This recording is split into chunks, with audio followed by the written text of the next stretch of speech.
சகோதரர் பக்த சிங் அவர்களின் ஊழியத்திலிருந்து விடாய் துணிக்கேற்ற வார்த்தைகள். மே மாதம் 20ஆம் தேதி. வான மண்டலங்களில் உள்ள பொல்லாத ஆவிகளின் சேனைகளோடும் நமக்கு போராட்டம் உண்டு. எபேசியருக்கு நிருபம் 6:12 வசனம். இந்த கடைசி நாட்களில் எதிரியானவன் மிகவும் சுறுசுறுப்பாக இருக்கிறான். அவன் எல்லா வகையான ஆயுதங்களையும் பயன்படுத்தி விசுவாசிகள், தேவனுடைய ஊழியர்கள் மற்றும் உடன் ஊழியர்களை தாக்குகின்றான்.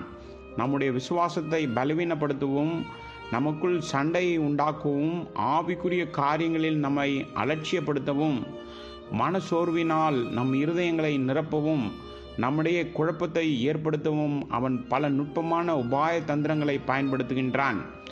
மனச்சோர்வு, கவலை, சந்தேகம், பயம், சச்சரவு, பொறாமை, கோபம் போன்றவற்றை போக்க தேவன் நமக்கு ஆயுதங்களை கொடுத்திருக்கிறார். இந்த ஆயுதங்கள் என்ன என்பதை நாம் அறிந்து அவற்றை எவ்வாறு பயன்படுத்துவது என்பதை கற்றுக்கொள்ள வேண்டும். 2 கொரிந்தியர் புஸ்தகம் 10வது அதிகாரம் 4-6 வசனம் வரை இந்த ஆயுதங்களில் சிலவற்றை நாம் பார்க்கின்றோம். எதிரிகளின் தாக்குதல்களை முறியடிப்பதற்கும் குழப்புவதற்கும் முதலாவதான பெரிய ஆயுதம் என்னவென்றால், மறைமுகமாக உடனடியாக தேவனுக்கு கீழ்ப்படிதல். எப்போதெல்லாம் தேவன் நம்மிடம் பேசுகிறாரோ, எதையாவது காட்டுகிறாரோ, அப்போதெல்லாம் நாம் உடனடியாக கீழ்ப்படிய வேண்டும். நம்முடைய பலவீனம் கீழ்ப்படியாமையினால் ஏற்படுகிறது. நாம் கேட்க ஆயத்தமாக இருக்கின்றோம், ஆனால் கீழ்ப்படிய மறுக்கின்றோம். விரைவாக மற்றும் மகிழ்ச்சியான கீழ்ப்படிதல் உயிர்த்தெழுதலின் வல்லமையின் ஒரு ரகசியமாக இருக்கிறது. உதாரணமாக, இயேசு கிறிஸ்துவானவர் உயிர்த்தெழுந்த அதிகாலையில் கல்லறைக்கு சென்ற ஸ்திரீகளிடம் ஒரு தேவதூதன் உடனடியாக போய், அவர் மரித்தோரிலிருந்து உயிர்த்தெழுந்தார் என்று அவருடைய சீஷர்களுக்கு சொல்லுங்கள் என்றான். இதோ அவர் அவர்களுக்கு முன்னே கலிலேயாவுக்கு போகிறார், அங்கே அவரை காண்பீர்கள். இதோ நான் உங்களுக்கு சொன்னேன். மத்தேயு சுவிசேஷம் 28வது அதிகாரம் 7வது வசனம். 8வது வசனத்தில் மேலும் அவர்கள் பயத்துடனும் மிகுந்த மகிழ்ச்சியுடனும் கல்லறையை விட்டு உடனடியாக புறப்பட்டனர். அவருடைய சீஷர்களுக்கு செய்தியை சொல்ல விரைந்து ஓடினார்கள். அவர்கள் உடனடியாக கீழ்ப்படிந்தார்கள். அதே சமயம் ஸ்திரீகள் சொன்னதை சீஷர்கள் கேட்டபோது அவர்கள் விசுவாசிக்கவில்லை. அவர்கள் வாக்குவாதத்தில் ஈடுபட்டனர். கர்த்தராகிய இயேசு கிறிஸ்து வழியில் ஸ்திரீகளுக்கு தரிசனமானார். சீஷர்கள் உயிர்த்தெழுதலின் முதல் சாட்சிகள் என்ற பாக்கியத்தை இழந்தனர்.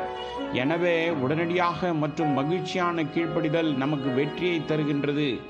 தேவன் எதை காட்டுகிறாரோ அதை நாம் விரைவாக கடைபிடிக்க வேண்டும். அப்போது நமது ஜெபங்கள் விரைவில் நிறைவேறும். உரத்த மற்றும் நீண்ட ஜெபங்களால் நாம் பதில்களை பெறுவதில்லை. தேவனுக்கு எதிராக உங்கள் வாழ்க்கையில் கீழ்ப்படியாமை என்பது இல்லை என்பதை நீங்கள் உறுதிப்படுத்திக் கொள்ளுங்கள். நம்மிடம் உள்ள 2வது ஆயுதம் இடைவிடாமல் ஜெபிப்பது. நம்முடைய ஜெபங்களுக்கு உடனடியாக பதில் கிடைக்காவிட்டாலும் சோர்வடையாமல் இருப்பது ஆகும். நாம் இடைவிடாமல் ஜெபிக்க வேண்டும், சோர்ந்து போகக்கூடாது.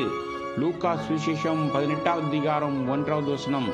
பெரும்பாலும் நாம் ஜெபத்தில் கவனம் செலுத்த முடிவதில்லை. நமது ஜெப நேரத்தை தடுக்க எதிரியானவன் பல சாதனங்களை பயன்படுத்தலாம். பல சமயங்களில் 1 மணி நேரத்தை ஜெபத்தில் செலவிட நாம் முடிவு செய்கின்றோம். ஆனால் நாம் முழங்காற்படியிடும்படி முன்வரும்போது ஒருவர் வந்து கதவை தட்டுவார். இதுதான் எதிரியின் சாதனமாகும். அந்த நேரத்தில் தான் உலக நண்பர்கள் வருவார்கள். பிறகு அவர்கள் என்னை பார்க்க வந்திருக்கிறார்கள் என்று நாம் வாதிட ஆரம்பிக்கின்றோம். அதனால் ஜெபத்தை விட்டுவிட்டு புசிப்பதிலும் குடிப்பதிலும் நேரத்தை செலவிடுகிறோம். ஜெபத்திற்காக நம் இருதயத்தில் ஒரு பாரத்தை நாம் கண்டால் நாம் ஜெபத்தில் விடாமுயற்சியுடன் இருக்க வேண்டும். எதிரி நம்மை தடுக்க ஒருபோதும் நாம் அனுமதிக்கக்கூடாது.